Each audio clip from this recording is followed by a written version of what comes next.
Hi, this is Zachary and Elizabeth, and thanks for tuning in to Simply Enough.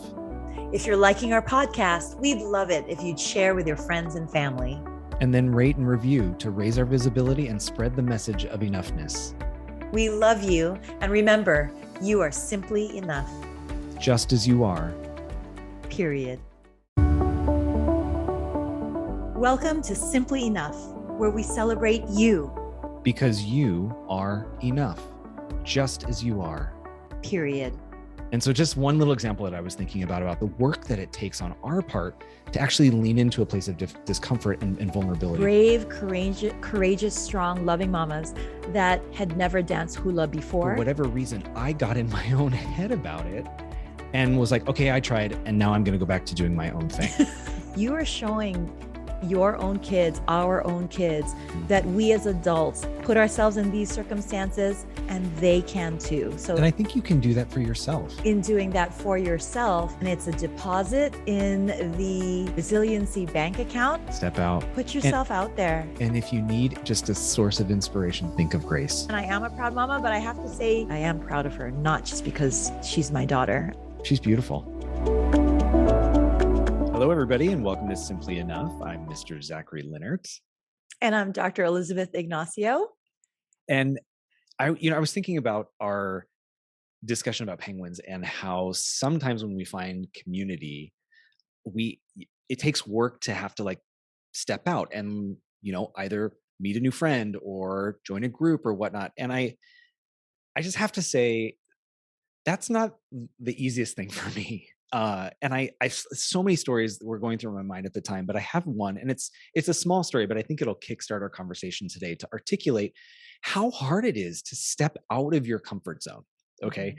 Mm-hmm. So I don't know if I've even shared this with you, Elizabeth, but lately there's a gym around the corner from where we live, and they call it Windy City Ninjas. And they have like American Ninja Warrior like stuff. I mean, it is awesome. Okay. And Wednesday nights they have adult open gym. So you pay, I don't know, $10 or whatever, and you show up, and it's basically a playground. Okay. Now I went one night and I went by myself. I paid and I got all my fun gear on. I got my chalk bag because I think I'm going to be like swinging on ropes and doing all this, American Ninja Warrior stuff, which in reality, when you actually get there, you're like, I can barely hold on to that bar for 5 seconds, let alone like swing from bar to bar to bar, So like there's a nice smack of reality that happens right off the bat. But anyway, so I get there super jazzed, and there are probably about 5 or 6 other people that are there, and they clearly know each other. Okay. They clearly know each other because what's happening is there's one guy who, if you're just observing, you get a sense is kind of the leader, or like the one that spearheads creating a challenge. So he goes around and he's like, okay, we're going to hang from here and we're going to walk along this. And then we're going to like swing around here. And then so now he's setting up. I'm getting anxiety listening to this already with this thought of like, okay, outsider, there's another leader. The leader's saying do all these things. I'm getting anxiety listening to this, putting myself in your shoes. Go on. I'm sorry. Well, you don't have to join that, right? You can literally just be doing whatever you want, but it looks like this is kind of what happens, which is everybody ends up participating in this obstacle course challenge, this ninja challenge that this guy has designed, or that they co-designed together. I mean, it was actually quite collaborative. And what they were doing, I gotta be honest, was freaking cool. Like, I'm like, oh, I would love to try that. Okay. But because I'm like the awkward dog at the dog park, I'm playing over by myself while everyone else all the other dogs are having a good time, like, with the ball and like running and jumping and playing. Okay. So picture me like little isolated awkward dog. Like I'm, practicing on some bars or seeing what else I can do. And then I go to get my chalk, and it happens to be near where the start of the obstacle is. And one of the girls that's part of the group, and I gotta be honest, these people were like badass athletes. I mean, like cut and ripped and like flying around. So I'm intimidated, not only because they all know each other and they know how this all works, but also because they're just in like wicked shape. Right. Mm-hmm. And so like, there's a whole host of, I'm intimidated and I'm nervous and I just want to play. So there's like little Zachary that wants to play, but also like wants to play with the kids, so all those things.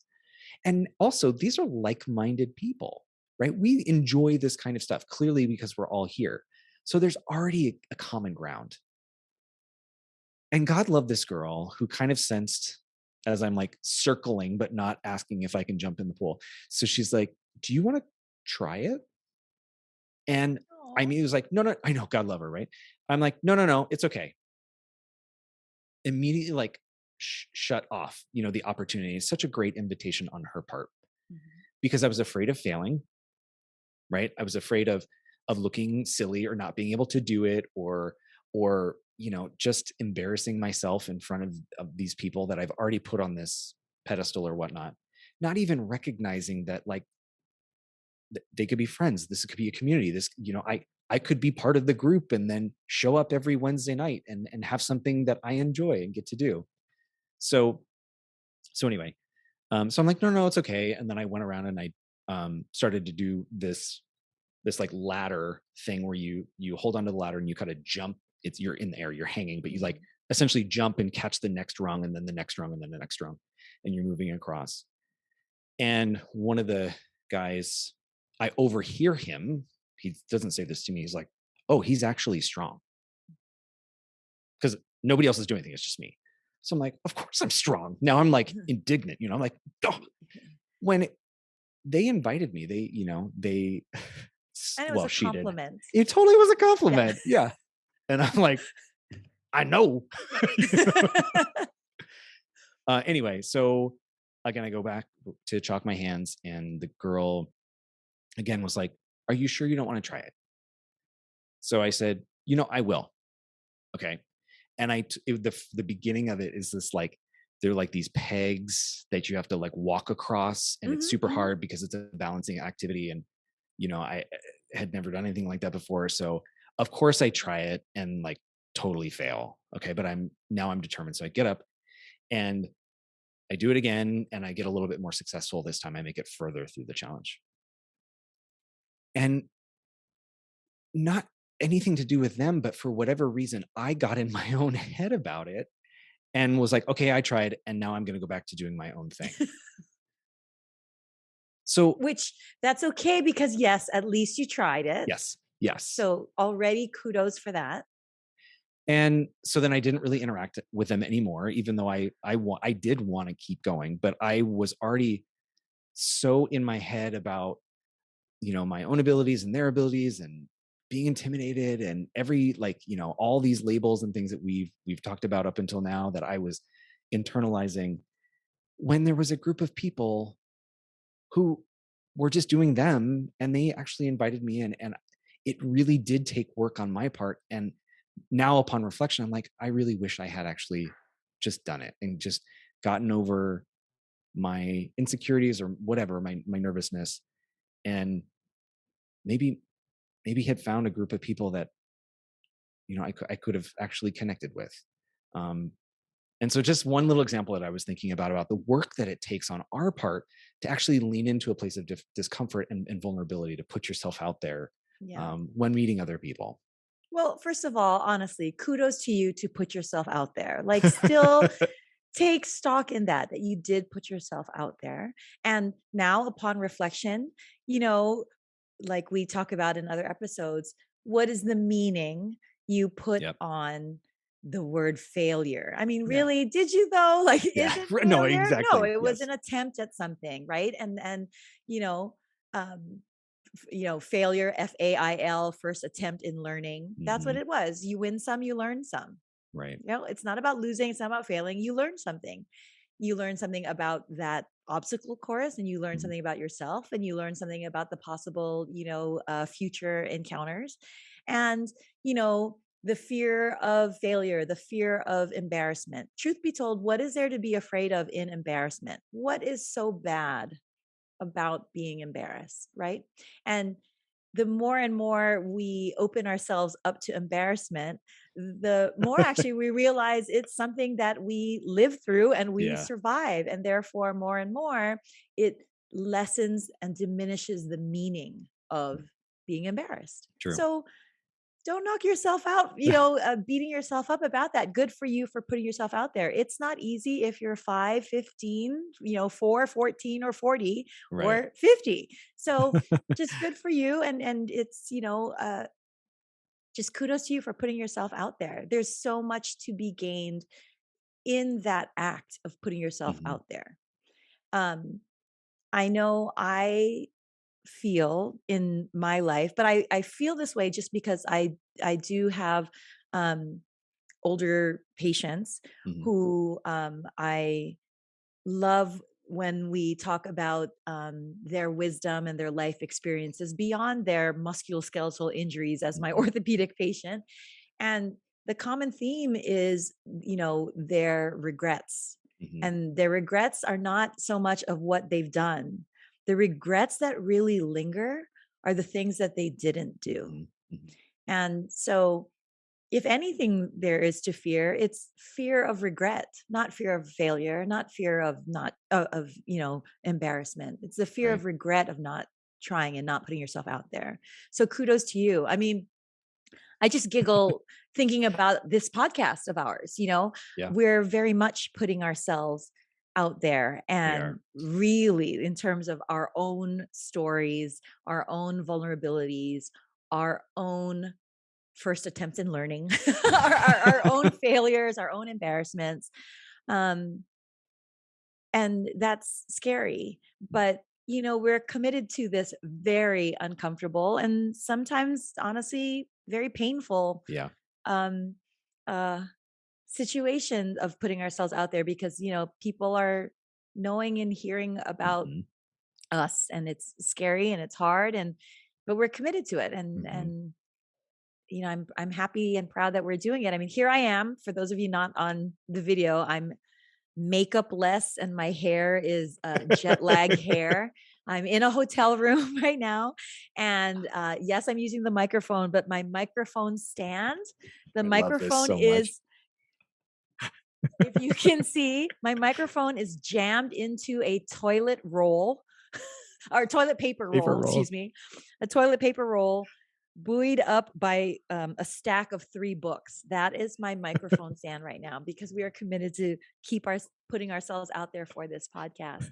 And your story of putting yourself out there makes me think of something that just happened recently, um, that makes me so proud of others. It's really Mhm. not about me. It's about of others. So, as you know, my daughter Grace is a senior. Yay to the class of 2022, everybody! Um, and so, at her school, there is a tradition to have here in Hawaii called a senior luau. And usually the senior luau is open for the students and their families. But due to COVID restrictions, Mhm. um, the senior luau was just for the senior students. And Mhm. then the entertainment program component was live streamed to the families.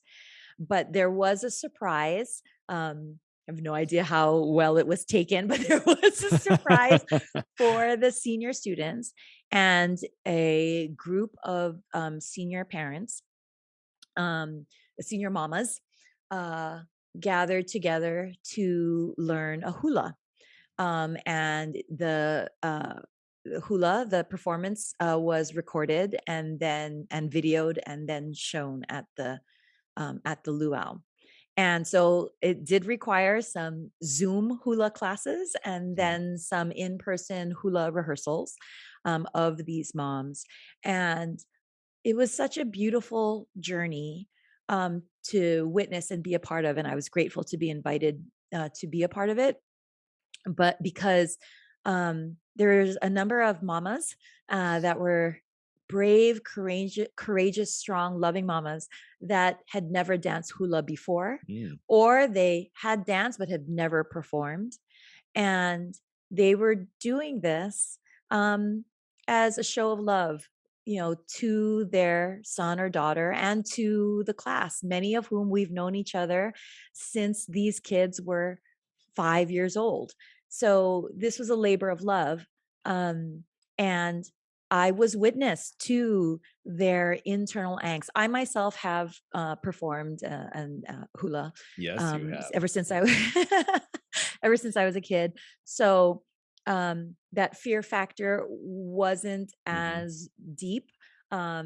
There's still discomfort, but it wasn't as deep as for some other mamas who literally verbalized how they had another child in a earlier class, and they were signed up and they were ready to perform the hula for that senior luau, and then pulled out the night of the luau because they just didn't want to um, they didn't feel comfortable yeah, performing.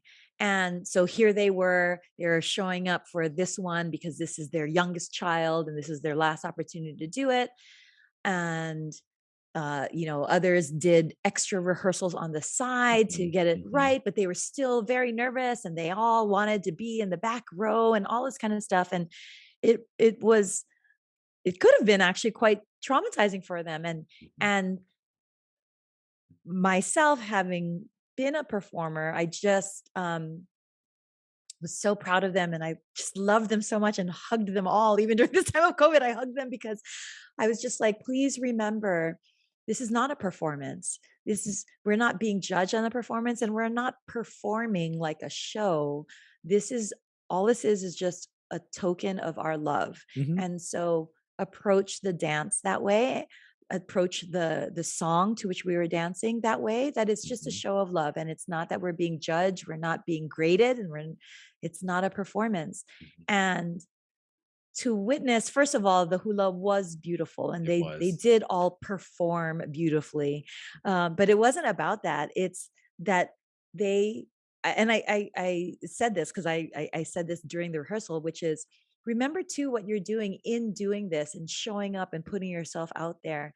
You are showing your own kids, our own kids, that Mhm, we as adults, as mamas, are putting ourselves in a position of discomfort and we're putting ourselves out there out of love, and we can put ourselves in these circumstances and they can too. So mhm, we're modeling this courage mhm, for our kids, and it was just a beautiful expression of the merit and the impact and the value mm, of putting oneself out there regardless of a sense of judgment or evaluation. mhm, um, because ultimately it's not about that, it's about the intent and it's about the experience. mhm. And it was just I felt so privileged to be amongst those women because it really was a show of courage and bravery from a place of love. Mhm. um, it was just so beautiful Yeah, putting themselves out there like that. and I think you can do that for yourself too. I mean, I think about the beauty of your story, which is really moms and it all I think everybody has an example of a time when they really did something like this as a token of love for somebody else. And I also think about my story, which is, silly, but also I think there's something similar in that, like, that could have been a token of love that I showed myself. Like, I wanted to do this. There were aspects of what I knew of myself, which is I'm an athlete and I like to be with other athletes. Like, there are other things that, you know, that going forward, recognize that in some of those moments when I do need to put myself out there, I can do it for me too. Right. Mhm. But if it's easier to frame it for, like, if it's a moment of really true vulnerability in service of others, like this podcast, which, as much as we say it's our journey, we really are inviting people in.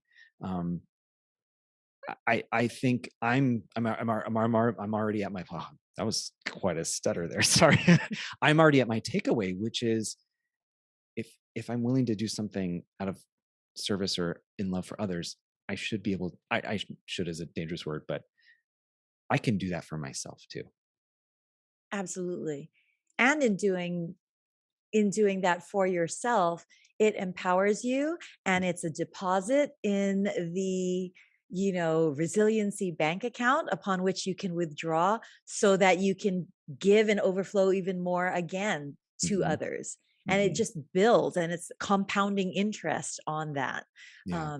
The more and more that we do it, and again, the more and more we do it, the more that it removes the power of fear. Yeah. You know, fear is very powerful, but we can channel it in a different way, and it removes that Mhm. power. Mhm. Um, Speaking of power, there's power in a 17-year-old girl I know who young woman I know who I just mentioned, Yeah. Grace, my daughter, who she really, from a place of love, put herself out there in starting. Oh my God, I'm getting emotional. Starting a club at her school.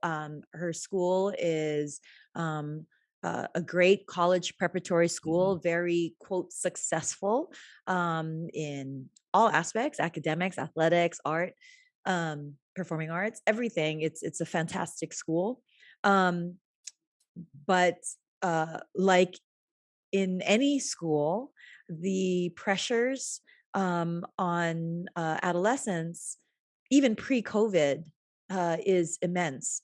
Mhm. Um, and again, I'm not saying that's school specific. It's truly a different type of burden for adolescents now, even pre-COVID, and now especially with the isolation and loneliness during COVID, the pressures on the mental health and mental well-being.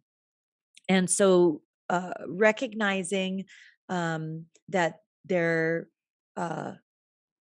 it would be wonderful for there to be discussion and Mhm. means of addressing or diminishing or um, stress and pressure, and Mhm. instead celebrating, much like this podcast actually, self-worth, self-love, Yeah. value, Right. community, connection.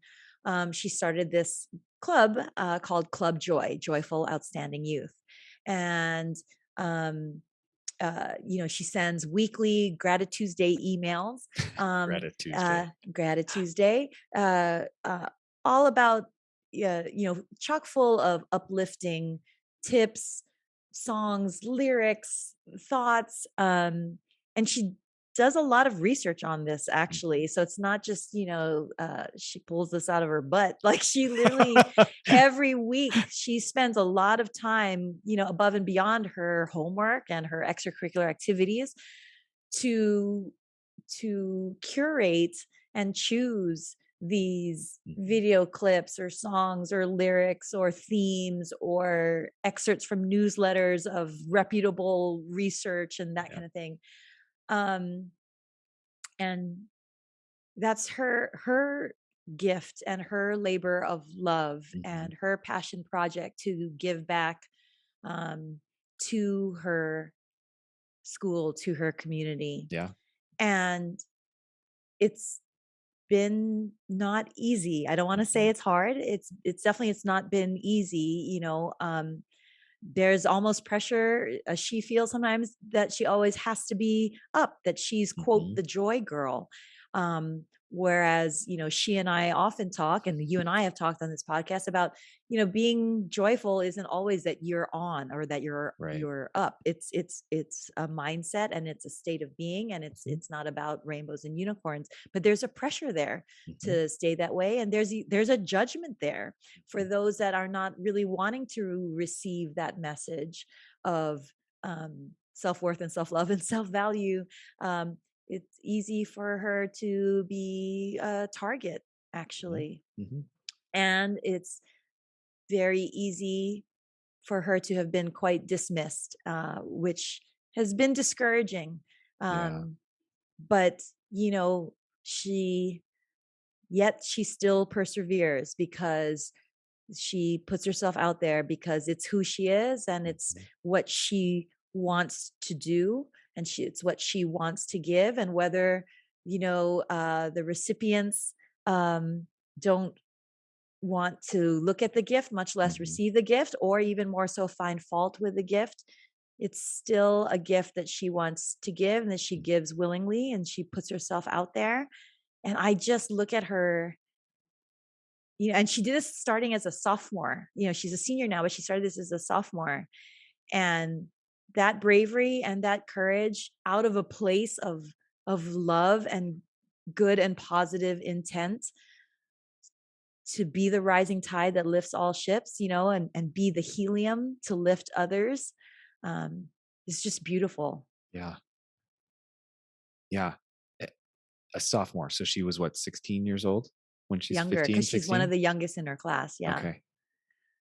I just the impact of somebody at that age who not only understands herself and understands what pulls her, then deciding to go after it, and then to hit obstacles and obstacle and obstacle, and to still go and keep going, and to still be clear about what her drive is, and why she's doing it, and to be so clear on the intent behind it, and to not, I'm sure I'm assuming, so correct me if I'm wrong, but there probably were moments of doubt of like, wow, I keep hitting a wall and hitting a wall.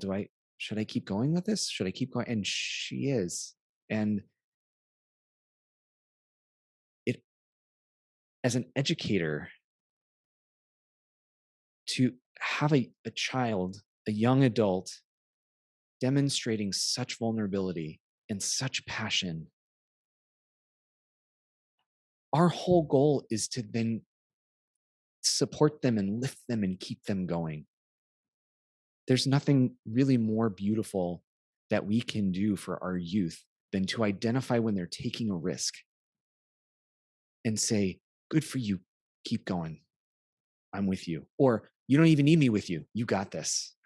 Mhm. She's beautiful. Thank you, Zachary. I think so. Yeah. May I also add, yes, actually, nearly weekly, um, she's felt discouraged, but also nearly weekly, she's had some sort of feedback out how what she's doing with Club Joy has mattered to a particular individual. There are faculty that have asked to be on the mailing list because of the thoughts and the tools that she has posed and brought up. There are alumni who were Club Joy members but are now college, they're in college now, and have asked to remain on the mailing list Yeah.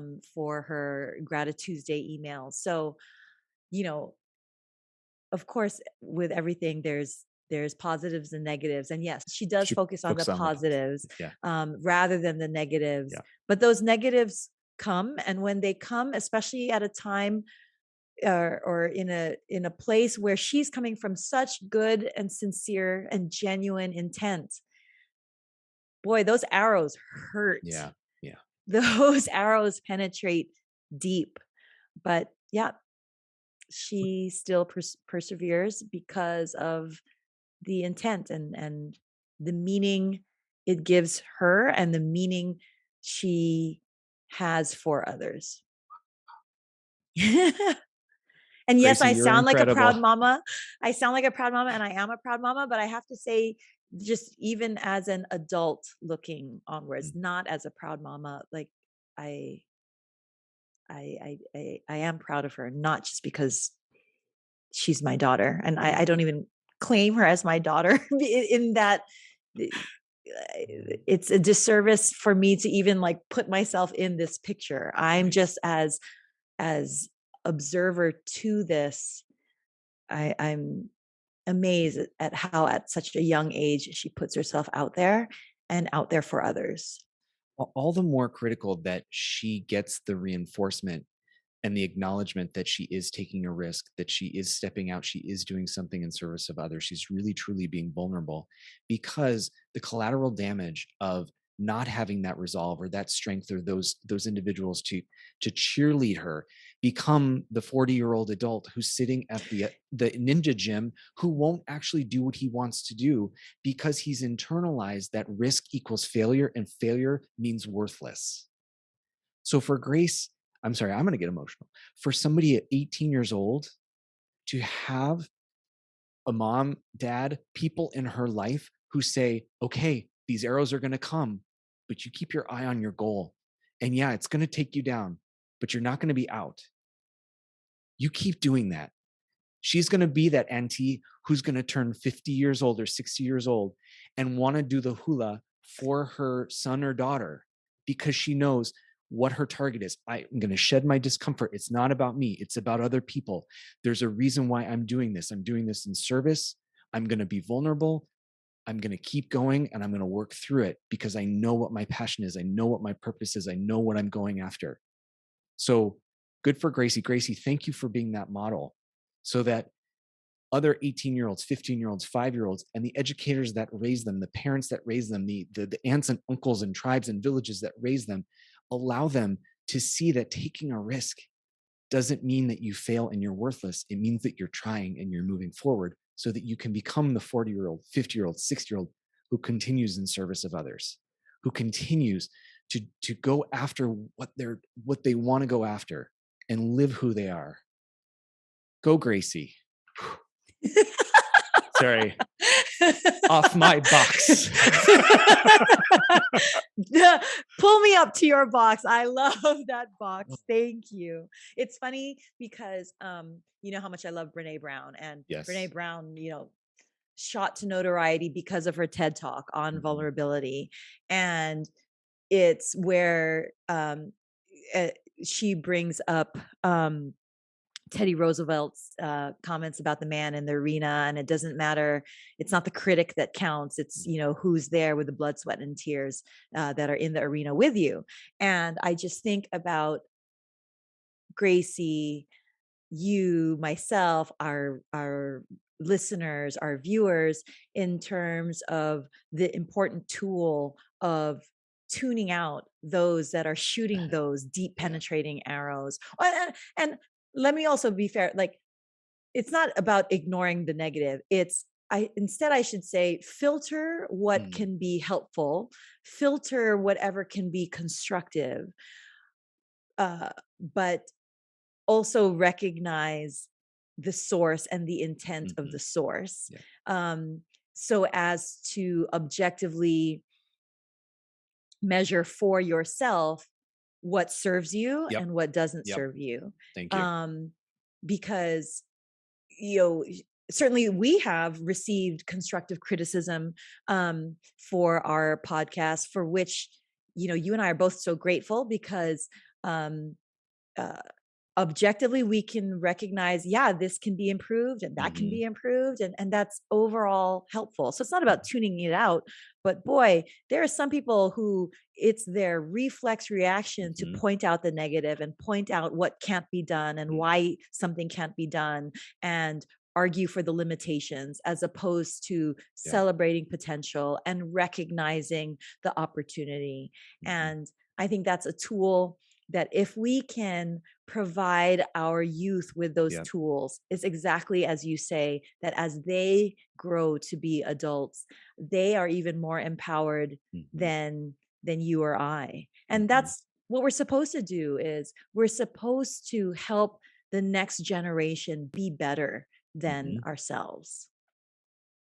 Let's give tools to our readers, or maybe not tools, because it's not like we, you need lessons from us, everybody. but more, how about thought processes and challenges, which is, how are you going to put yourself out there this week? Think of something where, and it doesn't have to be huge leaps and bounds of starting your own club and, or stepping out on stage, or completing the obstacle course in front of everybody. But just, how are you going to put yourself out there? And also, to go back to what we talked about gap versus gain. Okay, if you need the awareness that you're stepping out or putting yourself out there for somebody else, and that pushes you, okay, great, right? But also, just by taking that step, maybe just for yourself, that alone is gap versus gain, right? You've gained. Right. Absolutely. So you were absolutely right when I shared my story at the beginning, to say, like, wait a minute, kudos to you, because my focus was on like what I didn't do and how I failed and the regret and blah, blah, blah, rather than saying, wait a minute, you still did something noteworthy.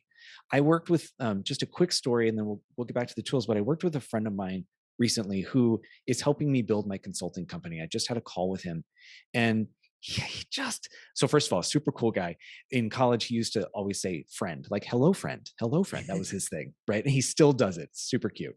So he's being so wonderful. He's offering up his time, right? Because he knows that I can't afford his services right now. But Mhm. anyway, so we had a half an hour session, and he said he first thing was like, "What are we going to celebrate this week?" And I was really struggling to find out what I could celebrate. And as we start talking through some things, he's like, "Whoa, whoa, whoa, wait!" I said something. He goes, wait a minute," and he writes what I had just said, and it was essentially the equivalent of "I closed a deal."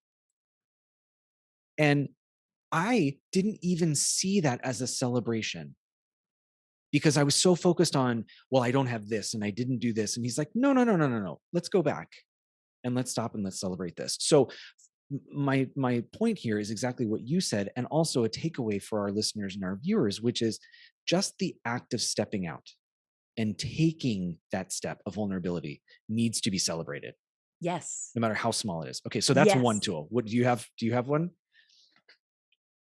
That in stepping out, don't evaluate the outcome. Again, back to the gap and Yes. gain, right? Because the act it's actually more, it's not a second tool, it's just a corollary and a Yeah. framing of what you just said, which is, even if it's not the outcome that you want, including failure or Hmm. including embarrassment, you have, like a freaking superhero, everybody, you have taken away some power from Hmm. that villain of fear and that villain of embarrassment. Embarrassment, no big deal. Yeah. You're still standing. And so in you're still standing and you're surviving that embarrassment, you have taken away the power from that villain. Hmm. Yeah. Step out. Step out. Put And yourself out there. if you need just a source of inspiration, think of Grace, or think of somebody in your life who you can recognize or identify does that. And maybe just, you know, pull a little bit of their light and light yours, so that you can step out too. Because as an educator, I got to tell you, I saw kids all the time taking risks, and it would inspire me to be like, okay, well, I'm going to try this. So if you need a Grace in your life, just stop for a moment this week, today or tomorrow, and just think, who is somebody that you know that you can say that person stepped out, that person did the work, the hard work, because it is hard. And let's not Mhm. like oversimplify that. It is hard to get up the energy, to build that inertia, to actually go from a place of rest into a place of movement. That is hard work. It's challenging work. But if you need some inspiration, just stop and think, who in my circle can inspire me to do that? And then what I would say, maybe tell them. Maybe tell them, call them up, send them a text, and be like, hey, thank you. Thinking of you helped me do this today or this week. How awesome. Yeah. Awesome idea. Okay, love, any last thoughts? No, put yourselves out there, everybody. Let's Yeah. try. Let's go. No Yeah. matter how big, no matter how small, go for it. And always remember, you are enough, just as you are. Period. Bye. Bye. Bye from my hotel room. Okay. I'm gonna look for makeup now. No. Bye, Bye, love. everybody. Bye, love. Bye.